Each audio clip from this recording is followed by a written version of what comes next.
Baik sahabat akurat, kita langsung saja sesuai judul, yaitu menampilkan tanggal jatuh tempo atau due date di purchase invoice atau faktur pembelian. Karena ini agak berbeda dengan faktur penjualan ya. Kalau kita lihat nih di persiapan rancangan formulir untuk faktur penjualan, kalau kita lihat di desain dan kita lihat variabel ya, di sini ada variabel invoice itu namanya yaitu due date. Ini ada ya, kalau di sales invoice ini ada due date-nya. Beda cerita kalau di purchase invoice, kita nggak akan menemukan itu. Ini saya tutup yang sales invoice-nya. Ini yang faktur pembelian atau purchase invoice. Kalau di desainnya kita tidak akan menemukan due date gitu, di sini nggak ada. Jadi kalau kita cari nggak ada. Caranya agar due date atau tanggal jatuh tempo faktur pembelian ada, kita close dulu ya. Buka rancangannya yang tadi, yaitu faktur pembelian, contoh yang purchase invoice ini. Lalu kita kliknya yang ini nih, yang desain SF RF ya. Lalu kita ke pack 2. Ini ada pack 1, ada pack 2. Kita klik yang pack 2. Terus kita klik yang IBX kedua dari kiri nih. Berarti yang ini ya. Diklik aja sekali. Lalu tekan F11 di keyboardnya. Tuh di tombol-tombol keyboard. Klik F11. Sampai muncul objek inspektor. Lalu di bagian SQL tampilkan ya, klik ini. Lalu kita cari kata where ya. Di sini kan ada sebelum kata where ini, berarti kita where-nya kita enter aja. Nah, di sini kita tambahkan script baru.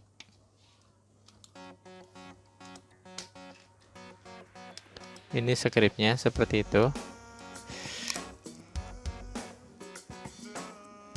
Ya, jadi di sebelum where ini left outer join get, ini scriptnya yang perlu ditambahkan. Untuk script ini juga kalian bisa copy paste ya, copy paste dari deskripsi yang ada di video ini.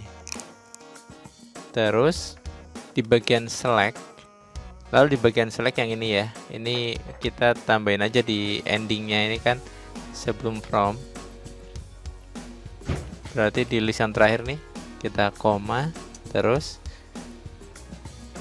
kasih D titik due date. Pastikan huruf besar dan kecilnya sama ya. Nih D due date. Jadi berarti yang D due date ini tambahkan di ujung di atasnya from ya. Nah, setelah itu kita centang.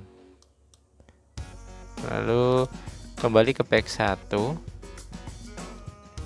Ke pack 1, terus kita klik file, terus pilih data dictionary, cari folder invoice ya, invoice ini, berarti di invoice, di dalam folder invoice kita klik dulu ya ini, terus lalu klik yang ini new variable. Untuk new variabelnya ini kita ubah namanya jadi due date.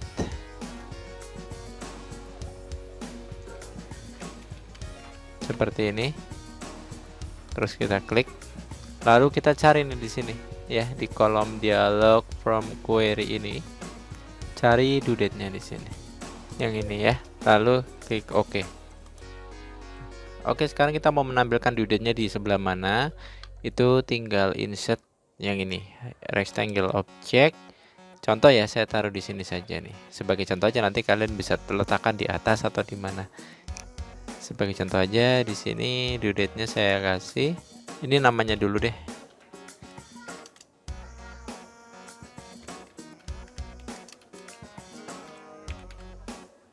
Titik 2.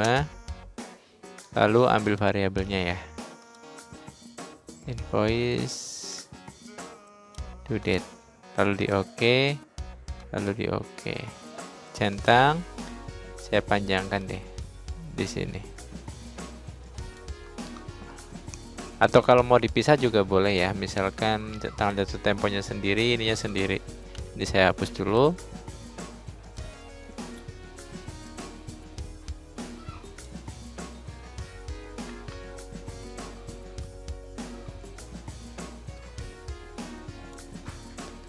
Terus insert rectangle sekali lagi di bawahnya ya. Yang ini baru di sini. Variable, pilihnya invoice, lalu due date.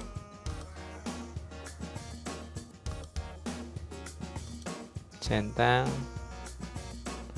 Kalau ini mau pakai pagar-pagar, pakai ini aja nih. Nih ya di sini ya. Lalu di close, save.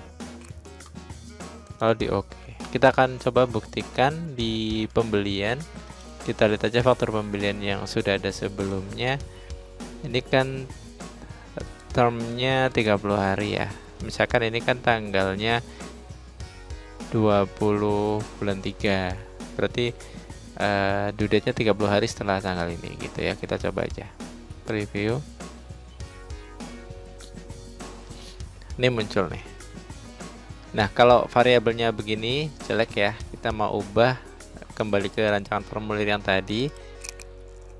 Nah, ke desainer biasa sebenarnya sudah ada. Ini diklik kanan. Klik kanan, pilih variable format, pilihnya date. Ini yang seperti ini ya. Lalu di OK. Kita coba lihat ulang previewnya. Oke, sudah seperti itu. Kalau mau rata kanan, rata kiri kan sama saja. Di formulir, rancangan formulir, desain yang tadi, ini kalau mau rata tengah ya pakai ini. Tanggal jatuh tempo mau rata tengah juga pakai ini. Ini biar sejajar.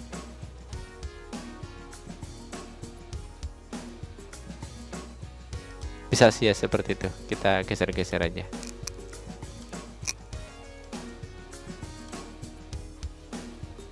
Oke, cukup sekian tentang cara menampilkan due date atau tanggal jatuh tempo di purchase invoice. Silahkan diikuti dan jangan lupa subscribe channelnya. Selamat bekerja kembali.